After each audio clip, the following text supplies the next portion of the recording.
big round of applause for Hajra Khan and her bold initiative at bringing out her story to the world. बहुत शुक्रिया. Thank you so much. Now you all can proceed. We welcome you, and I would like to welcome our author of Where the Opium Grows, Miss Hajra Khan. With a big round of applause, please welcome Miss Hajra Khan. Thank you. Please, Hajra, have a seat, and we will start from here.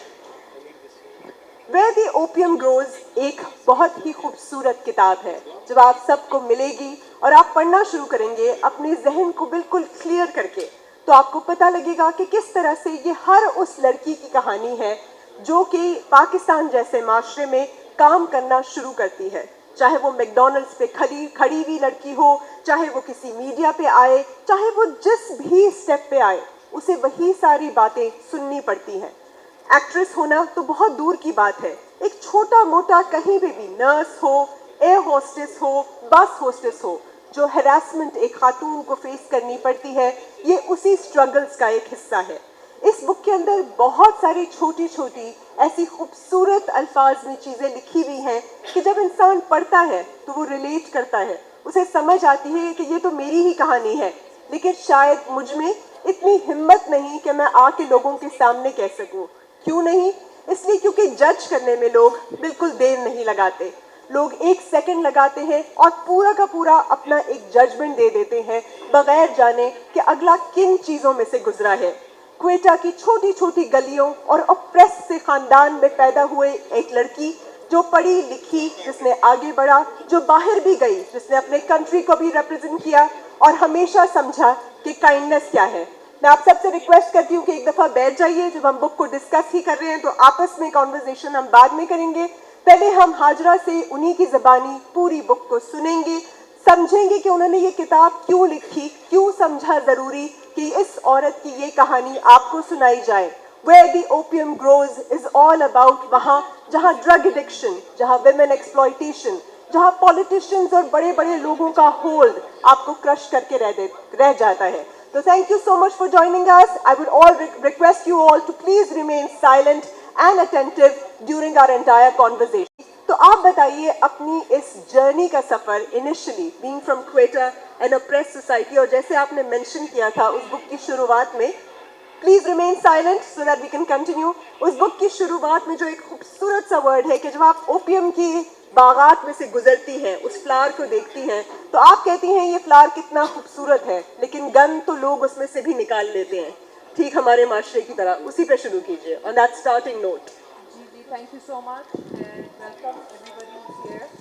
आप सब लोगों का बहुत बहुत शुक्रिया कि आप इस बुक लॉन्च पे आए. ये मेरी 9 साल की एक मेमोर की जर्नी है.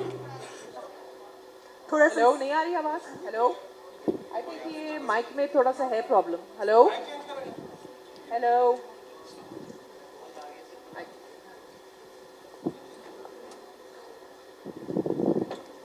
हेलो, हाँ जी, दैट्स बेटर. जी, thank you everybody. Thank you so much for coming to this small little event. आप सब लोगों का बहुत बहुत शुक्रिया. मैं कोई भी प्रिपरेशन, कोई भी तकरीर लिख के नहीं आई हूँ. So nothing is pre meditated. मैं चाहती थी कि मैं जितनी स्पॉन्टेनियस एक कैंडिड कॉन्वर्सेशन और एक नॉर्मल सी कॉन्वर्सेशन कर सकूँ, आई थिंक वो ज़्यादा सिंसेयर रहेगा मेरी. तो आप बताइए फिर हाजरा कि क्वेटा जैसी जगह पे आप पैदा हुई, आपके पेरेंट्स का आपने मेंशन किया, उसमें बताया कि किस तरह आपके फादर ने आपकी बर्थ को सेलिब्रेट किया. तो पाकिस्तान जैसी जगह पे जहाँ पे ख़वातीन को सप्रेस किया जाता है और बेशक हम जितना मर्जी आगे आ जाएं उन्हें सेलिब्रेट नहीं किया जाता, जब आपके फादर ने ये स्टेप लिया और फिर आप उस सोसाइटी में बढ़ी, तो आपका कैसा एक्सपीरियंस था and why you wanted to bring this out to the world via your book? Actually the book was मेरी एक कथारसिस है. जब आप लिखते हैं या सोचते हैं, आपको प्रिडिक्ट नहीं कर सकते ना कि ये छपेगी भी नहीं छपेगी, क्या ये आप तक पहुंच सकेगी, या जो लोग जितने भी यहाँ बैठे हैं उन तक पहुंची. आज 9 साल बाद पहुंची है. 9 साल पहले मैंने लिखी थी, एक छोटी सी अटैम्प्ट की थी, लेकिन उस वक्त अनफॉर्चुनेटली वो पब्लिश नहीं हो पाई. और उसके बाद पाकिस्तान में जब वापस आना पड़ा तो जितने भी मेरे अकाउंट्स थे या अमेज़ॉन के साथ था सब हैक किए गए. तो और आज तक वो रिस्टोर नहीं हुए। हाँ, काफ़ी लोग जो कह रहे हैं ना कि पता नहीं कौन पब्लिश करा रहा है, अचानक से कहाँ आ गई है, ये मेरी अपनी जद्दोजहद है जो अभी तक जारी है। ये अभी तक कमर्शियल पब्लिशिंग तक नहीं पहुँची। और अभी भी काफ़ी नर्वसनेस, जब मैं लोगों से बात करती हूँ तो मुझे एक नर्वसनेस फील होती है, मुझे डर फील होता है कि वाई शुड वी। तो हाजरा, आप ये बताइए कि ये बुक आपने कहा कि बहुत अरसे तक लोगों तक नहीं पहुंच पाई और आपने कहा कि लोगों ने आपके अकाउंट्स भी बंद कर दिए। जी, तो जी, ये तो एक औरत की स्ट्रगल की कहानी थी, क्वेटा से निकली हुई एक खातून जिन्होंने एक एक्ट्रेस बनने का डिसीजन लिया। इटसेल्फ हमारे यहाँ एक्ट्रेस बोलते ही जो चीज़ एसोसिएट हो जाती है उसमें लोग बहुत जजमेंटल हो जाते हैं। तो क्या ये वो लोग थे या कौन से ऐसे रीजंस थे कि जिसकी वजह से ये नहीं आगे आ सकी पहले? नहीं नहीं, अभी भी जैसे ये बुक अभी निकली है, मैं देख रही हूँ जो तासुर मुझे मिल रहा है सोशल मीडिया से और लोगों से, वो बार बार मेरे प्रोफेशन को लेके मेरी बुक को अंडरमाइन करने की कोशिश करते हैं, मेरी लाइफस्टाइल को अंडरमाइन करने की कोशिश करते हैं। और मैं ज़रा एक दफ़ा फिर से आपको रिमाइंड करा दूं कि मुझे बहुत अच्छी तरह से पता है कि मैं कौन हूँ। मैं एक औरत हूँ, मैं एक एक्टर हूँ, मैं एक मॉडल रह चुकी हूँ, और as long as I am alive and as long as I can, मैं वही कपड़े पहनूंगी जो मुझे अच्छे लगेंगे, किसी और के अप्रूवल के लिए नहीं पहनती। और मैं तब तक वही लिखूंगी जो दैट इज़ माई ट्रूथ, जो मुझे अच्छी लगे, जो कहानियाँ मुझे अच्छी लगें, जो फिल्में मैं बनाऊँ वो मैं अपने लिए बनाऊँ और उन लोगों के लिए बनाऊँ जिन्हें शायद मौका नहीं मिलता। हाजरा, आप एक एक्ट्रेस नहीं बल्कि एक फिल्म मेकर भी है, एक डॉक्यूमेंट्री भी आप बना चुकी हैं और basically now you are an author.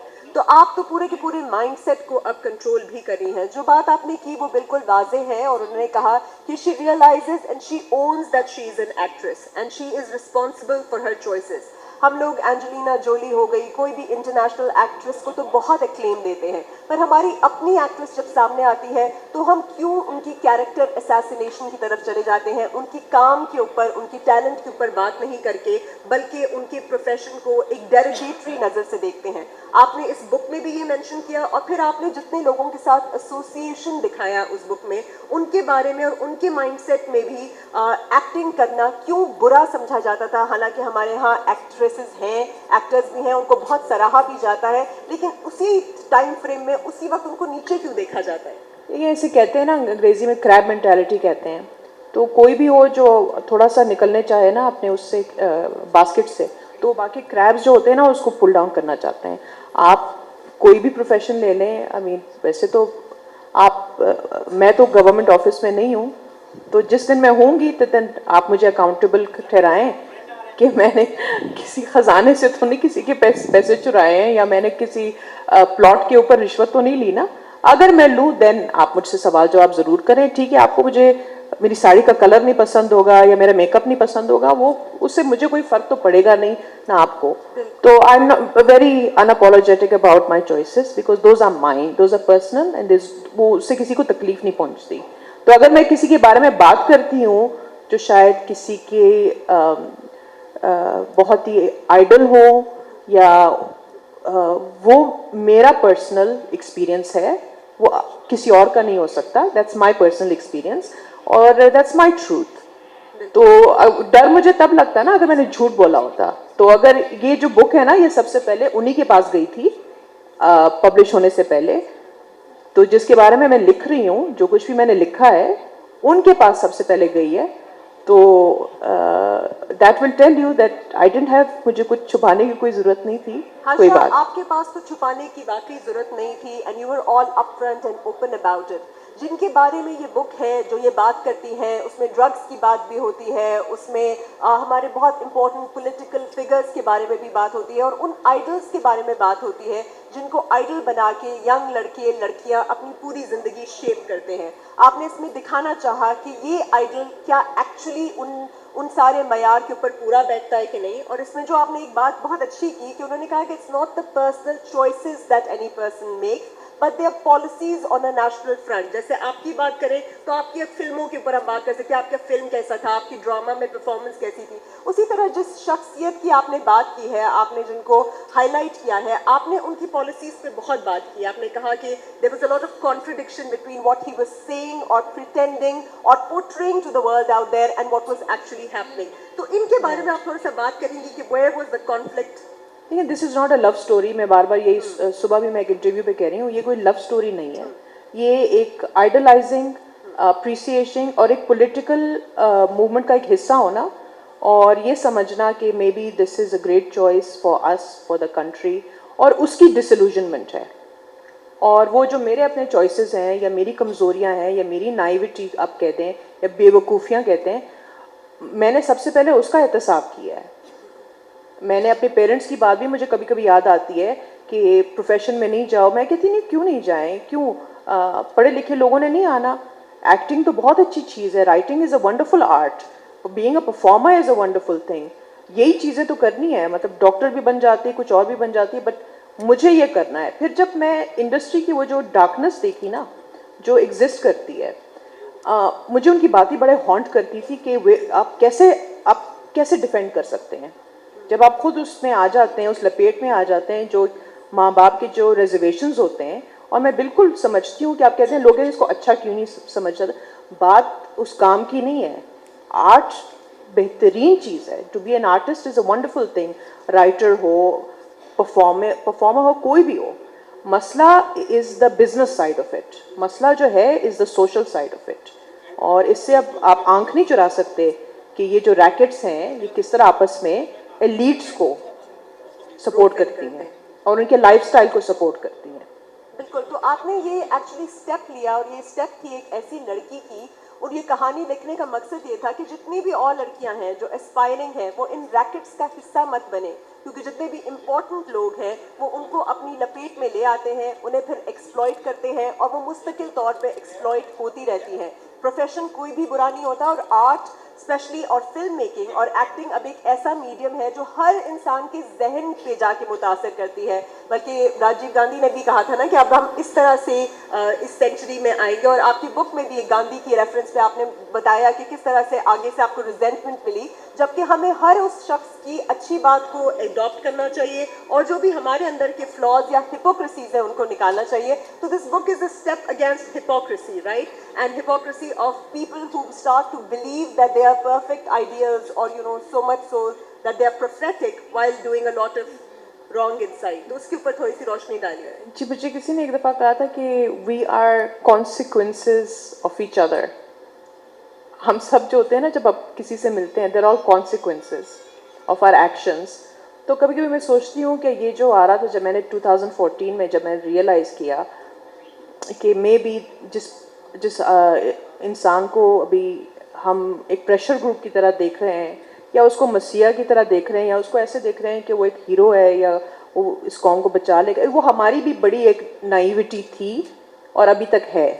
Because this is not a Marvel comics नहीं है, this is real life. People are imperfect, in fact flawed, and politicians are much better actors than us, I think, because they're acting all the time.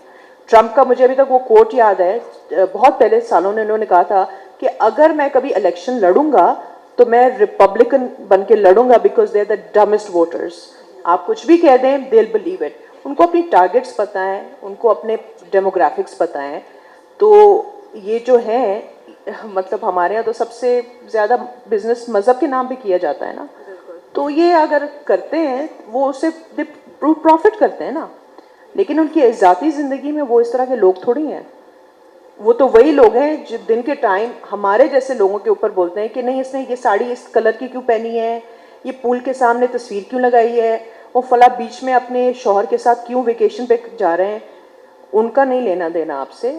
अगर if you are running for office, you should be held accountable. ये काफ़ी लोगों को आजकल मैं देख रही हूँ बड़ा बोलते रहते हैं ये ज़ाती ज़िंदगी. नहीं, एक पॉलिटिशियन की ज़ाती ज़िंदगी नहीं होती जब वो असरअंदाज होता है उन डिसीजंस पे, उन पॉलिसीज़ पे जो जाके लोगों को ये कहते हैं कि मर्द रोबोट्स हैं. बेसिकली वही बात ये बात है. जब आप रेप विक्टिम्स के बारे में भी आप उस औरत को ब्लेम करना शुरू हो जाए, उससे होता ये है कि जितने भी लोग आपके इर्द गिर्द हैं उनकी रेपिस्ट मेंटालिटी को आप बेसिकली जो है वो हवा देते हैं. ये किसी भी इंसान की एक पर्सनल लाइफ या किसी को मेलाइन करने की अटेम्प्ट नहीं है, ना ही किसी की कैरेक्टर असैसिनेशन है. पर जब आप एक ऐसी पोजीशन में होते हैं जहां आप सब यूथ को इन्फ्लुएंस कर रहे हैं, तो आपको फिर उसके ऊपर खड़ा भी होना चाहिए. लाइक क्लिंटन इतनी बड़ी वेस्टर्न सोसाइटी में थे, लेकिन उनके ऊपर वो ट्रायल क्यों हुआ? Because he was an apostle of morality and truth for the rest of the nation, and he actually जी अकाउंटेबिलिटी और आपकी पूरी नेशनल पॉलिसी वो चला रहे होते हैं, आपका पूरा ट्रेजरी वगैरह उनके हाथ में होती है। आपने हमने मैं अपने आप को इंक्लूड करती हूँ, एहतसाब अपने आप से शुरू करती हूँ। हमने उस वक्त किसी को ऐसा मसाया बनाया और हम खुद उसको डिफेंड करते थे, और मैं उन लोगों से आज माफिया मांगती हूँ 10 साल पहले जो मेरे दोस्त थे जिनके साथ में झगड़ा करती थी कि नहीं ये होगा, बड़ा अच्छा होगा, ये बड़ी तब्दीली आएगी और बड़ा सब कुछ ठीक होगा, इंडस्ट्री में भी सब कुछ ठीक होगा and will be very protected और ये वो। तो अगर आप ये गलती से ये स्ट्रीम देख रहे हैं, मुझे माफ करते हैं फॉर दोस स्टूपिड आर्गुमेंट्स। आपने भी बताया कि आप भी उन सब लोगों की तरह थे जो सबके सब तंग थे। हमारा जो भी पॉलिटिशियन हो, जो भी लीडर हो, आज तक नहीं सॉरी, हम कल्ट नहीं थे, हम सिर्फ सपोर्टर थे। हम सपोर्टर जरूर थे, और हम अभी भी जिस किसी के भी सपोर्टर तो इंसान हो सकता है, वर्शिपर नहीं हो सकता। हम हर किसी को एक इंसान के दायरे उसमें देखते हैं, और इंसान में इम्परफेक्शंस हो सकती हैं। तो जो आपने बात की उनकी पॉलिसीज के ऊपर बात की, और आपने कहा कि कैरेक्टर असैसिनेशन पे नहीं जाना चाहिए, और मैं कैरेक्टर असैसिनेट नहीं कर रही, मैं सिर्फ एक जर्नी अपनी एक्सपीरियंसेस बयान कर रही हूँ, और जो मैंने देखा है मैंने उसको डॉक्यूमेंट किया है। अच्छा, जो पॉलिसीज आपने बोली थी कि वो घर नहीं दे पाए, और उन्होंने जो प्रॉमिस किए थे वो जॉब्स नहीं दे पाए, और सिर्फ सोशल मीडिया के ऊपर एक उन्होंने तो ऑफिस साइकिल पे भी जाना था ना, और हेलीकॉप्टर वो साइकिल का है, वो साइकिल किसी ने देखी है? पता नहीं, हमने तो नहीं देखी। तो, लेकिन ये सारे तो ये मेरी पर्सनल, उनकी से पर्सनली कोई ग्रीवियंस एज सच नहीं है जो एक लव स्टोरी की तरह कुछ लोग इंटरप्रेट कर रहे हैं। It's not that. It was my friendship, my association with him, and my regret. मैंने मेरे फादर का पीटीआई में आना, वो मेरे लिए बहुत ही एक रिग्रेटफुल एक बोझ है मेरे ऊपर। अभी तक मुझे बड़ा बोझ लगता है ये सारा प्रोसेस जी, कि मैं उसकी कैटलिस्ट थी।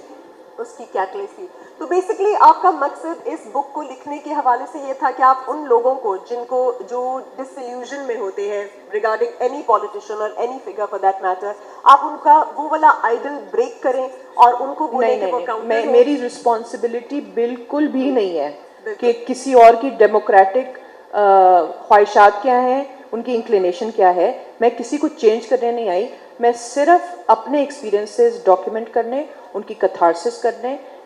एज एन आर्टिस्ट मेरा आर्ट, मेरा लिखना, मेरी परफॉर्म करना या मेरी जो भी ख्यालात होती हैं, my art is my catharsis, my life. ये तो मेरी ऑब्वियसली ज़िंदगी की एक बड़ी चीज़ें हैं, टैबूज़ हैं, बड़ी चीज़ें मैंने ब्रेक की हैं, जिसका शायद मेरी पूरी ज़िंदगी और पूरे रेप्यूट पे बड़ा नेगेटिव असर होगा। पर लोग बड़े आसानी से कहते हैं हाँ ये तो एक्ट्रेस है, ये तो होते हैं ऐसे। I don't think so. I don't think that's the case. But ये है कि जो decisions मैंने लिए हैं, I stand by my book. I stand by the things I've said, and I've said it ताकि चले किसी और को शायद थोड़ी सी, कोई जो अपने आप को एक्सप्रेस नहीं कर सकता या बहुत चीज़ों से गुजर चुके हैं, सिर्फ इस पॉलिटिकल फिगर के साथ नहीं, काफ़ी चीज़ों के साथ, शायद उनको थोड़ी सी एक रिजॉल्व कहीं मिल जाए। अच्छा, आपने इसमें बात की किस तरह से जब आप एक्टिंग फील्ड के अंदर आते हैं तो लोग आपको फंसाते हैं, इस तरह की पार्टीज में इंट्रोड्यूस कराते हैं, और फिर एक दूसरे का सिम्बायोटिक रिलेशनशिप सा बन जाता है जहाँ इट्स ऑल अंडरस्टूड। तो इसके बारे में आप क्या बात करेंगे? ये वल्चर कल्चर जो है ना, ये जिस मखसूस शख्स के बारे में मैंने बात की है इसमें, उनकी जो इकोसिस्टम है ना, ये बहुत ही उसमें रैम्पेंट है। और हमारे शोबिज़ में भी, क्योंकि वो भी ग्लैमर से रिलेटेड है, लोगों को एक्टर बनना है, फेमस बनना है, अच्छा लगना है, मॉडल बनना है, ये सारी चीज़ें जो वैनिटी के साथ आती है ना, तो वो जो इंडस्ट्री है ना, वो बड़ी मेन टारगेट होती है इसकी। उसमें किसी को एक्सप्लॉइट करना, किसी को ब्लैकमेल करना, किसी को म्यूचुअली या एक्सप्लॉइट करना, यू नो, क्विड प्रो को, जो भी आप कहते हैं, इतना मुश्किल नहीं है।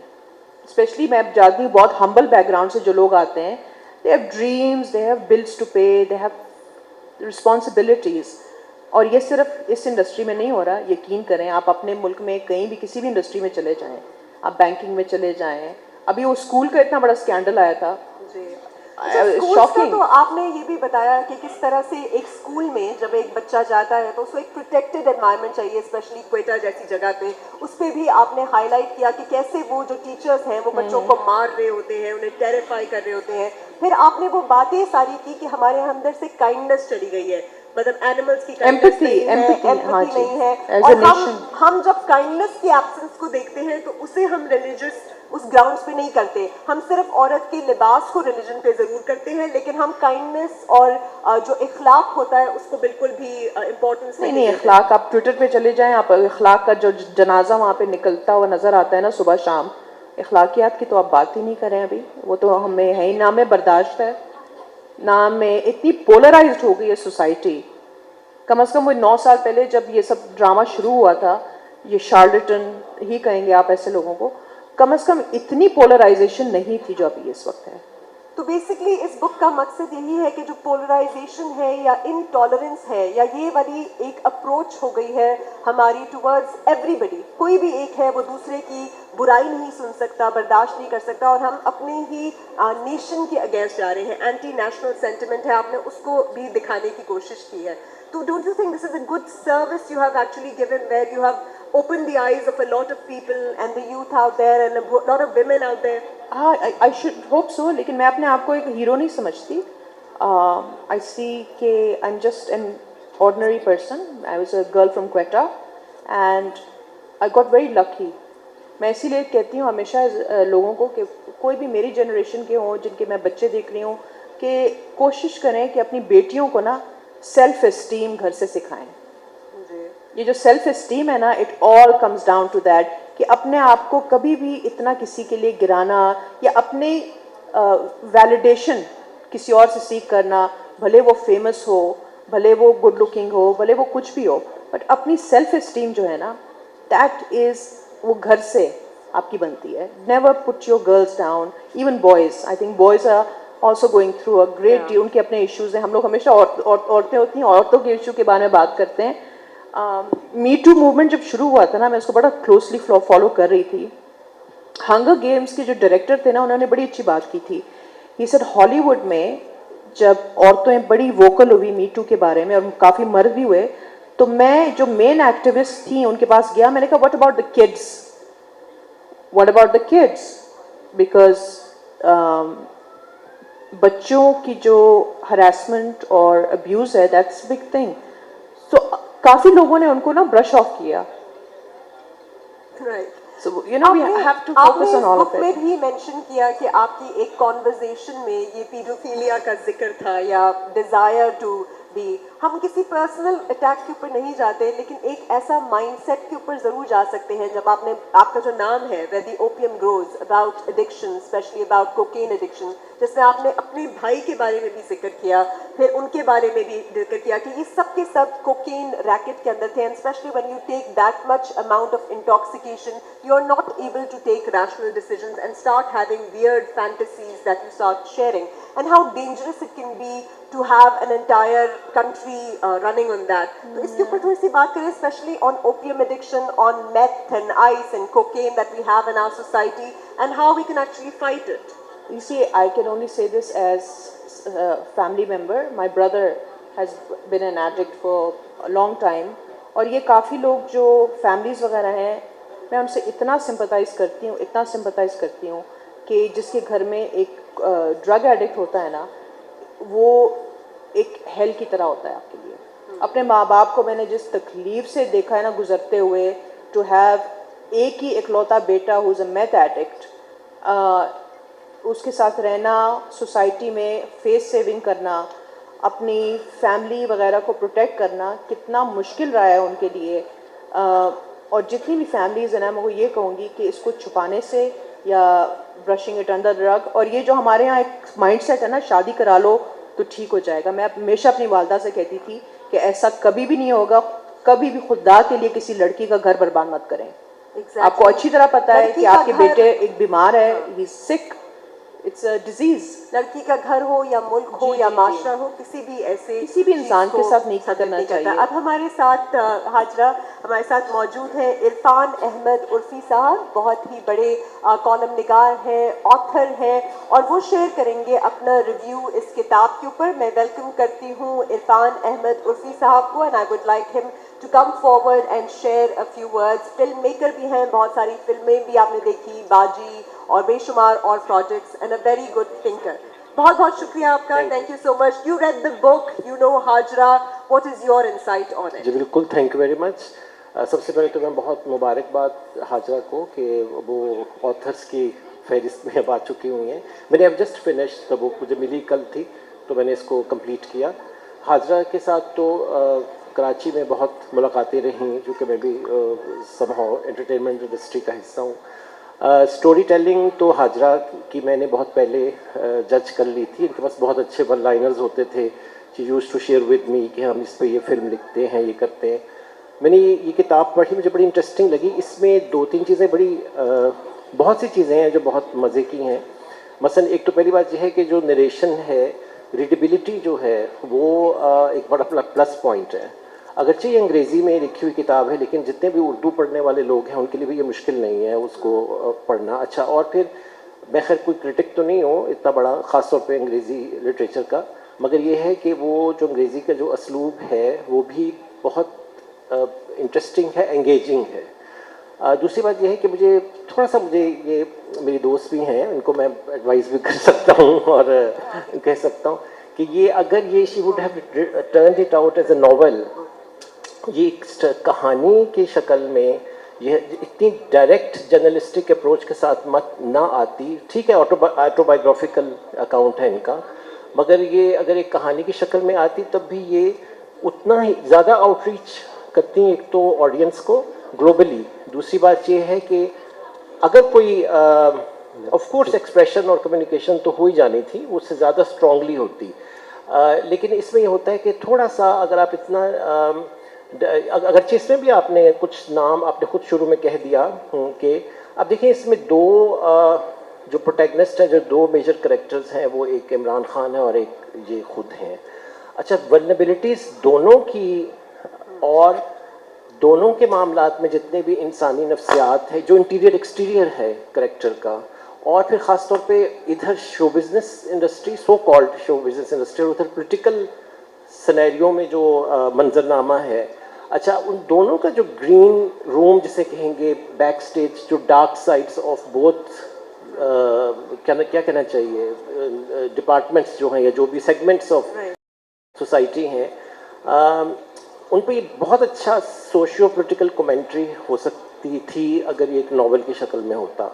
और जहाँ तक ऑटोबायोग्राफी का जिक्र, अभी तो माशाल्लाह Excuse me, I'd like to request all of you to remain silent so that we can hear them. बहुत वक्त पड़ा है आपको। अपनी ऑटोबायोग्राफी जो है वो हम ऑफ कोर्स हम एक्सपेक्ट करेंगे, और बहुत से इनसे नॉवेल्स भी। एक नॉवेला का जिक्र आपने किया भी हुआ है जो आपने लिखा, और फिर वो इसी का छोटा वर्जन, मगर वो सारा फिक्शनल था उसका। अच्छा, इसी का वर्जन था। तो वही मैं यही एज अ रीडर मैं ये कहूँगा, एज अ पर्सन जिसका ताल्लुक थोड़ा अदब से है, अदब का एक जैसा भी था, कि अगर ये फिक्शनल शक्ल में ये चीज़ होती तो एक बहुत बड़ी चीज़, ज़्यादा बड़ी चीज़ बनती। अभी भी किसी के इसमें कन्फेशंस है, इसमें इन्होंने कोई वो नहीं है, हैंगअप्स नहीं है इनके अपने भी। ये तो वैसे भी इनका पर्सोना ही ऐसा है, इनकी माशाल्लाह से अपब्रिंगिंग भी ऐसी हुई ज़िंदगी में कि ये अदरवाइज़ भी अपने ज़िंदगी में ये बहुत ओपन हैं और बहुत ब्लंट हैं बहुत से मामलात में, जो बड़ी अप्रिशिएट करने वाली बात है। एज अ वुमन ये जैसे भी सर्वाइव करी, she is on her own बहुत अरसे से, और इन सब नाहमवारियों में ये एक ज़िंदगी जैसे भी गुजार रही हैं, सक्सेसफुल है या नहीं सक्सेसफुल, वो बात की बातें हैं। तो लेकिन इस बात में कि इसमें बहुत पोटेंशियल, इसमें इतने कमेंट्रीज थी, इतनी चीज़ें हैं इसमें, शोबिस इंडस्ट्री के बारे में है, पॉलिटिकल पाकिस्तान की जितनी भी वो एक पॉलिटिकल हिस्ट्री है, जो एज एन स्टोरी टेलर आपकी भी तो एक सोशल रिस्पॉन्सिबिलिटी है। तो in terms of social responsibility आपको कैसा लगा, इस बुक ने कितना जस्टिस किया towards, you know, actually changing the mindset of people or opening their eyes towards a lot of dark truths that were hidden? देखिए, सोशल रिस्पॉन्सिबिलिटी जहाँ तक बात करती है, ये तो फैसला सोसाइटी करेगी ना कि इसने निभाया कि नहीं निभाया। लेकिन मैं समझता हूँ कि राइटर ने सवाल उठाना होता है, उससे जवाब नहीं देने होते लोग अपने रीडर के दिमाग में। वो जितना ज़्यादा उसमें वो क्वेश्चंस रेज होते हैं, होने चाहिए, मतलब कंक्लूडिंग नहीं होना होता, जजमेंटल नहीं होना होता एक राइटर को, बिल्कुल ऐसे जैसे एक फोटोग्राफर को खुद नहीं उसमें नज़र आना होता, उसने एक मंजर कशी करनी होती है। लेकिन इस किताब में ऑफ कोर्स इन्होंने एक सच के साथ सब कुछ लिखा, और ऐसा भी नहीं है कि इन्होंने ये बहुत बायस्ड होके कोई चीज़ें कही हैं, इन्होंने बड़ा एनालिटिकल। लेकिन इसमें एक डेफिनेटली खतरा तो है कि लिबरलाइज तो होगी, पोलिटिसाइज भी होगी, और इसको लोग क्रिटिसाइज भी, और इसको बहुत आराम से रिजेक्ट भी कर देंगे, बहुत आराम से एक्सेप्ट भी कर लेंगे। लेकिन मतलब आप पॉलिटिकल होने से बच तो सकते नहीं है। एक सोशियो पॉलिटिकल अवेयरनेस जो है वो हर राइटर, हर आर्टिस्ट, बल्कि एक्टर को भी चाहिए। इससे पहले देखें, तहमीना दुरानी ने एक बड़ी कन्फेशनल चीज़ लिखी, और फिर ख़वातीन ने, डॉक्टर फौजिया सईद ने भी हरेसमेंट पे किताबें लिखी, और बड़ी अच्छी बात है जो पाकिस्तान में अब भी ये कम आउट हो रहा है, लोग बात कर रहे हैं इस पे। और फरियाल गौहर ने जो फिल्म हमारी शोबिस इंडस्ट्री से कुछ लोग, बहुत कम ख़वातीन ख़ास तौर पे सामने आई हैं, लेकिन ये भी एक बड़ी स्ट्रगल की बात होती है कि आपको अपनी एक फ्रेटर्निटी में नाम बनाने के बाद दूसरी फ्रेटर्निटी में भी अपने आप की अपनी, लेकिन मैं मशवरा यही दूंगा आपको, वो भी यही मशवरा देते रहे हैं कि आप अपने आप को राइटिंग में और लिटरेचर में लेके आए। आपने ये कहा कि वो भी ये मशवरा देते रहे हैं, मतलब एक लाइन है बार बार इस बुक में जिसमें वो कहते हैं कि आप एक्टिंग से दूर हो जाए। तो क्यों आप ये कहते हैं कि एक्टिंग से दूर हो जाए? क्या बुराई है एक्टिंग में? एक्टिंग बुरी नहीं है। देखें, एक्टिंग बिल्कुल बुरी चीज़ नहीं है, एक्टिंग बिल्कुल बुरी, मैंने खुद भी एक्टिंग की हुई है थोड़ी बहुत, बिल्कुल बुरी चीज़ नहीं है।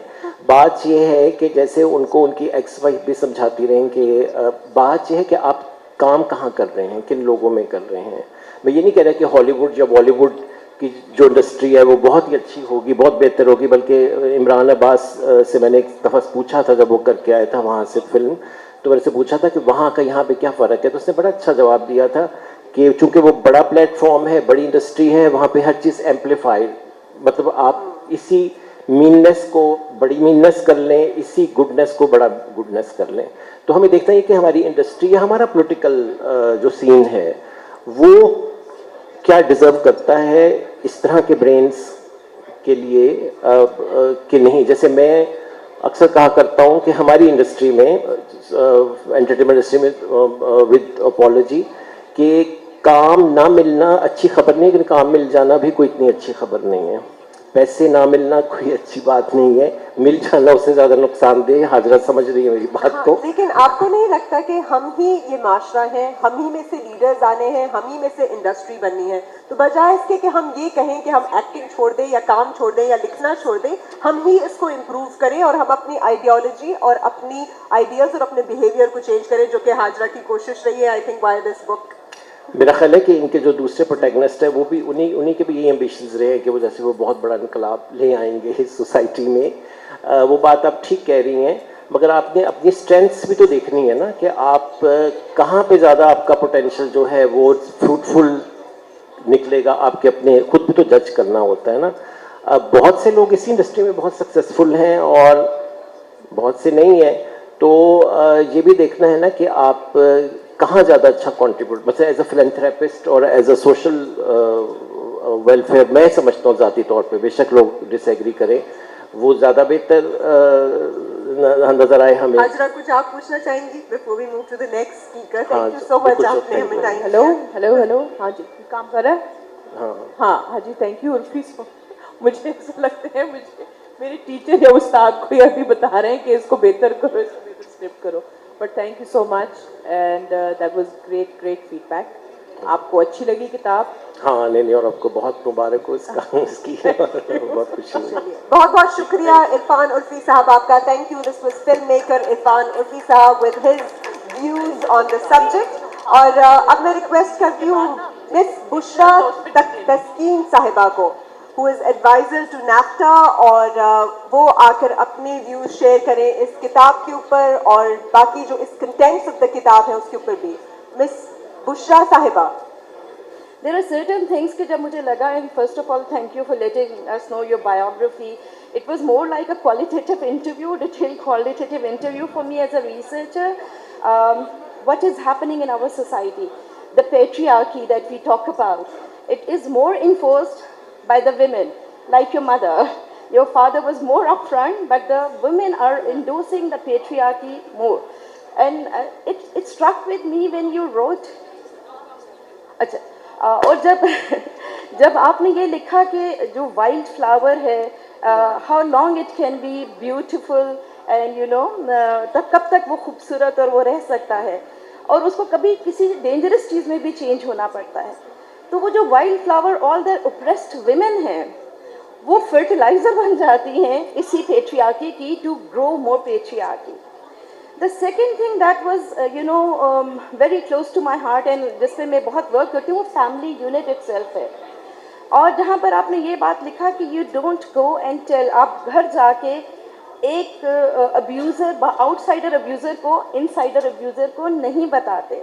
द फैमिली सिस्टम itself, कि द चिल्ड्रन, जो बच्चे हैं वो इतना कॉन्फिडेंट नहीं है कि अगर उनके साथ कोई बुराई होती है, जैसे अब हम पीडोफिलिया देखते हैं या हम child sexual abuse, because this is one of the area that I work on, and it is such a traumatised experience that she has not recovered from till the end of the book. Yes. Even it gives her jitters. So these experiences we need to talk about more, and it is so brave of her. I mean, I commend her on that अपनी scary skeleton दुनिया के सामने लाके बता देना, it's not an easy feat. It's not, तो heal person ही heal कर सकता है दुनिया को। बिल्कुल, exactly. Only a healed person can heal the world, and we need more healers, जितनी हमारी society में बुराई है। And when it comes to the politics, I mean, I was taken aback कि एक बंदा जिसको आप एक मसाया के तौर पर, जिसको आप इस तरह करके करते हैं, everybody think, जो भी followers हैं, कि this is the light at the end of the tunnel. After reading the book, I found that the light and the tunnel, वहाँ तो load shedding हुई भी थी। There was no light at the end of the tunnel in politics. So I would say, जैसे बाबा बुल्ले शाह ने ये बात कही थी कि जिस पल गाफिल उस पल काफिर, मुर्शद ए समझाया है कि हम लोग गफलत में रहेंगे तो कुफर की हालत में रहेंगे। We need to speak up. So I really commend your courage. I really commend your courage. And for me, it was working on these issues that I work on, and it from the perspective of the one who was victim of that patriarchy, that mindset, and that child abuse, witnessing the drugs, and why it leads to क्यों ये drug addiction होती है। कभी हमने इस पर गौर नहीं किया, वजह क्या है? घर के मसाइल।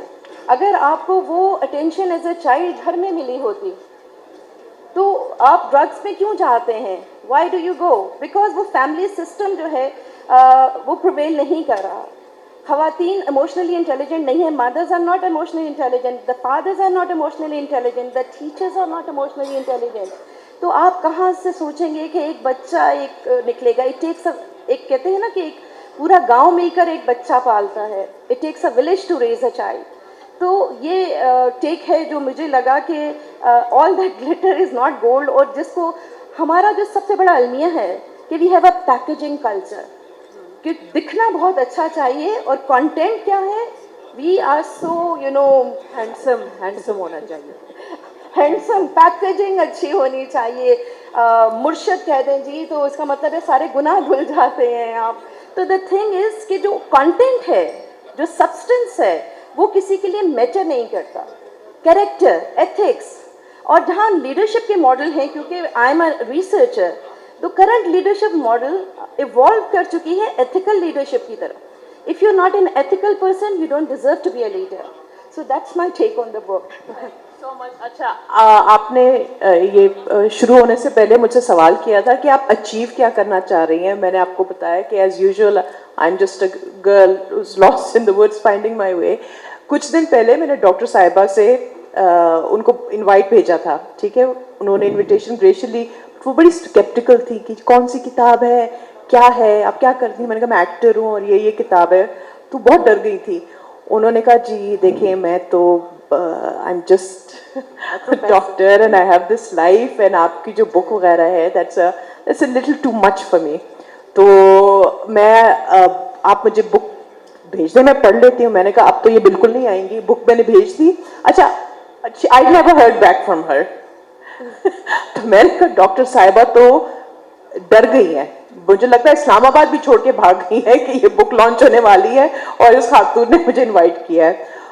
तो नाउ आप अचानक जिस तरह आपने फिल्मी एंट्री मारी है ना, तो दैट इज माई अचीवमेंट कि somebody like her who was so scared कि मुझे ट्रोल किया जाएगा, मुझे पोलिटिसाइज किया जाएगा, तो अगर इन्होंने मेरी किताब पढ़ के ये बहादुरी दिखाई है तो that is my achievement and thank you so much for that. ज़ाती ज़िंदगी क्या है?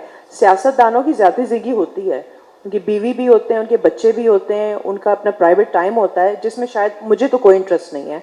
लेकिन जब वो ज़ाती ज़िंदगी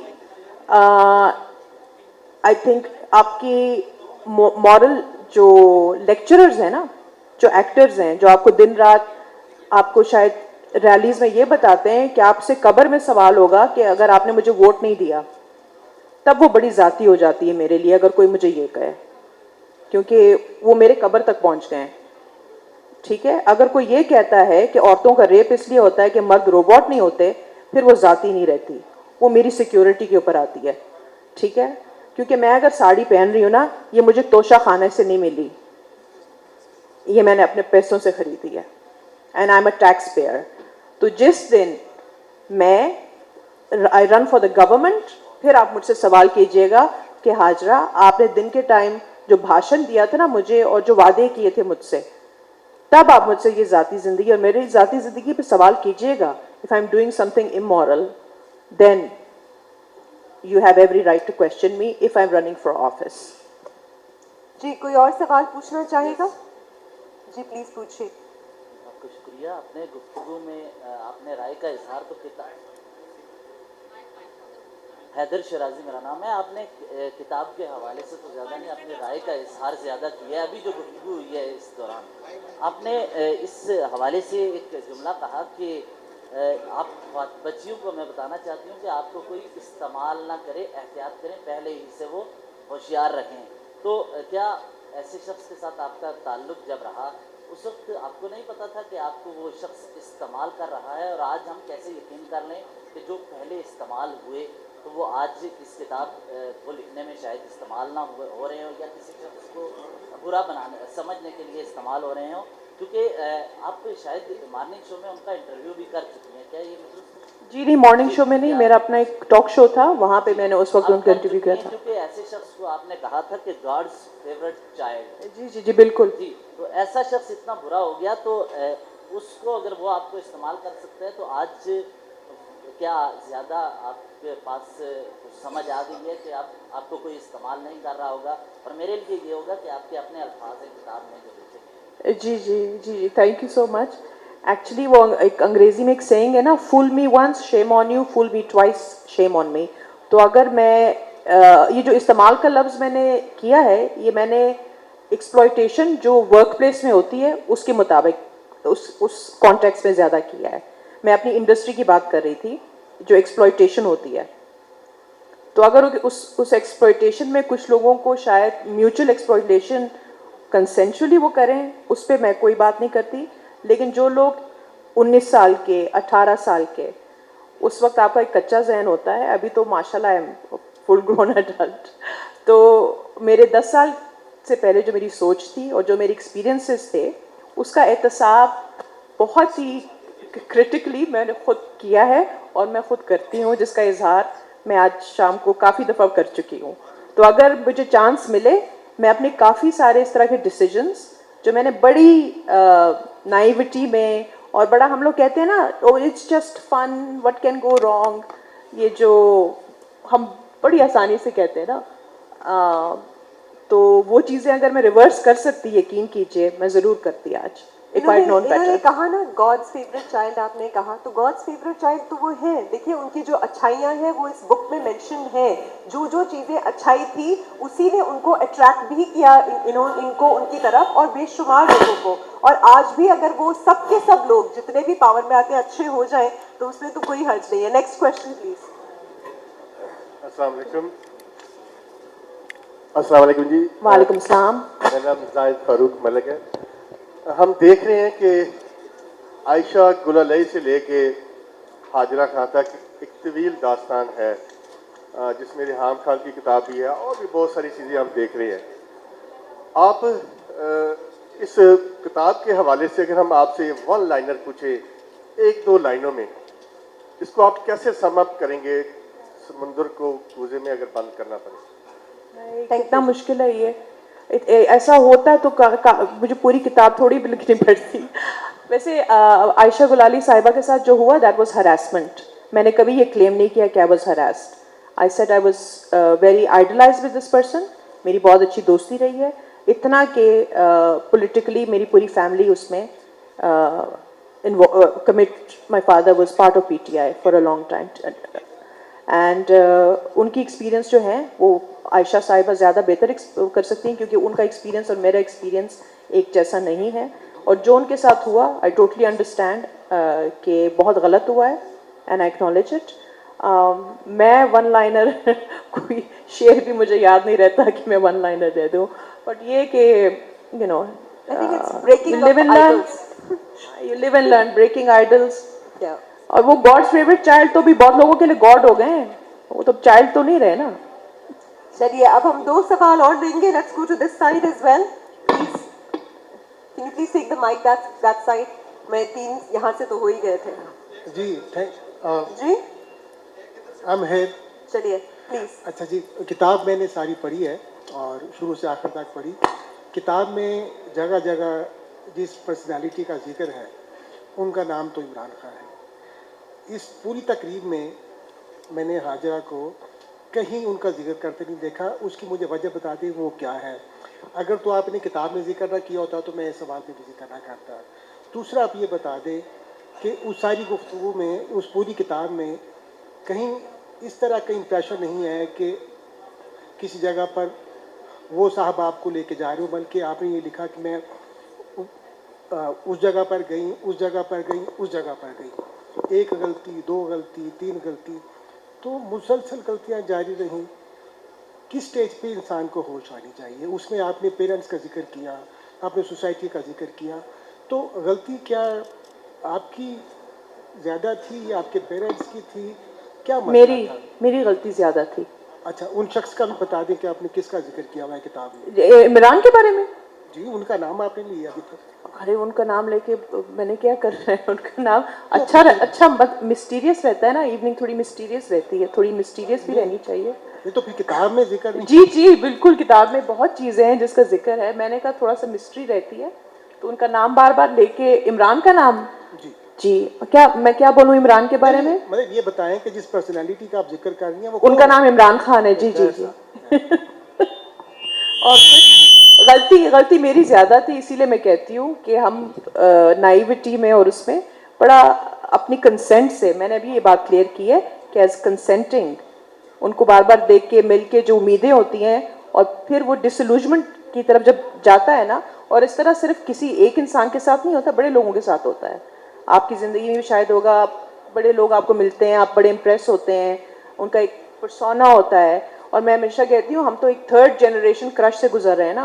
हमारी माओ और खालाओं को देखा, उनके posters when he was a cricketer. अब एक नई जनरेशन है, उनका बहुत बड़े क्रश हैं, आइडल हैं। तो थर्ड जनरेशन से इमरान खान साहब की क्रश चल रही है, तो इसमें हमारी भी बहुत ज़्यादा गलतियाँ हैं। और मैं तो अपने मानती हूँ आपसे बिल्कुल, I was totally part of it. और मेरी जो ग्रीवियंसेस हैं वो उसका जो असर मेरी ज़िंदगी पे मेरे ही फैसलों से हुआ, वो डिसइल्यूजमेंट की है। थैंक यू जी। कोई और सवाल है? आखिरी सवाल। अच्छा, माशाल्लाह आपने ये फ़ैसला किया कि आप सच बोलेंगी। और आउन शिराजी मेरा नाम है, जर्नलिस्ट हूँ। उम्मीद है आप इन दोनों सवालों के जवाब जो है वो उसी जज्बे के साथ देगी। एक तो ये बता दें कि 2014 में किसने आपको किताब लिखने से रोका था और किसने आपकी ज़िंदगी अजीरन की थी, और आज 2023 में किसने आपको किताब लिखने की इजाज़त दे दी या आपके लिए जो है वो लेवल प्लेइंग फील्ड हो गई। अच्छा। एक तो सवाल ये है, और दूसरा ये है कि 2014 में जब आप किताब का जिक्र कर रही हैं तो उस वक्त ये था कि मुमकिना तौर पे मीडिया में भी आया था, एक हमारे दोस्त जर्नलिस्ट सीनियर यहाँ पे बैठे हैं, उन्होंने ट्वीट भी किया था कि इमरान खान शायद बाप बनने वाले हैं और एक 21 साल खातून की हाथ में उनकी कोई फैसला है, तो आप उनके साथ अटैच रही, तो आपके पास इस हवाले से क्या इत्तला? हाँ जी, तो 2014 में मैं लंदन में थी, मैं लंदन चली गई थी। मुझे किसी ने भेजा नहीं था, मेरी अपनी एक डिसीजन थी कि मैं पाकिस्तान से चली जाऊं। और जिस एजेंसी के साथ लंदन में मेरा कॉन्ट्रैक्ट हुआ था, एंड्रयू लाउनी एजेंसी, उन्होंने वो बुक पब्लिश करने से मना कर दिया था। फिर मुझे अमेरिका में जाके इसको सिर्फ किंडल पे, जो एक ऑनलाइन अमेज़ॉन का एक सिस्टर कंपनी है, किताबों पे ऑनलाइन वहाँ पे होती हैं, वहाँ पे जाके मुझे उसका एक छोटा सा वर्जन, और उसमें जो काफ़ी हकायक जो आज मैं बयान कर रही हूँ, वो लीगली एजेंसी ने डिसाइड किया कि हम नहीं करेंगे, कि लाइबल लॉज बहुत ज़्यादा हैं। फिर उसके बाद मैं वापस आई, और उसके बाद जो मेरे जितने भी अकाउंट्स वगैरह थे वो हैक हुए। मुझे मुख्तलिफ केसेस और कुछ पोस्ट वगैरह में, उस वक्त एक बहुत अच्छा आपको पता है ना, बहुत अच्छा दौर था फ्रीडम ऑफ एक्सप्रेशन का। फैशिज्म नाम की कोई चीज़ नहीं थी। अगर आप खुदा ना खास्ता किसी इमरान खान के बारे में कोई पोस्ट कर दें तो आपके पीछे एक पूरी सी एक बॉट्स की एक बारात आ जाती थी आपको ट्रोल करने। अब वो ब्लास्फेमी में आपको गालियां दें, आपको गद्दारी में आपको फ्रेम करें, कुछ भी कर दें, तो वो एक सिलसिला जो है ना, वो मैंने भुगता हुआ है। बट मैंने, क्योंकि मेरे फादर उस वक्त हयात थे, उनका मुझे बड़ा वो मान था कि मैंने जो डिसीजंस लिए हैं या मैंने अपनी ज़िंदगी में जो गलतियां की हैं, और मैंने जो अपनी मर्ज़ी से अपनी ज़िंदगी को डॉक्यूमेंट किया है, उसके बारे में मैं भूल जाऊं, क्योंकि उसकी जो बैकलैश थी ना, वो बहुत ज़्यादा थी। तो वो मैंने बड़ी खामोशी से गुजारा। और सिर्फ मैं नहीं हूँ, इस कमरे में बहुत से लोग बैठे हुए हैं और जिन्होंने इस खूबसूरत दौर का के विक्टिम्स रहे हुए हैं। आज वो सब यहाँ मौजूद हैं जिनके साथ ये ट्रोलिंग की गई, जिनको ऑफ एयर किया गया है, जिनको एक एक ट्वीट पे हरास किया गया है।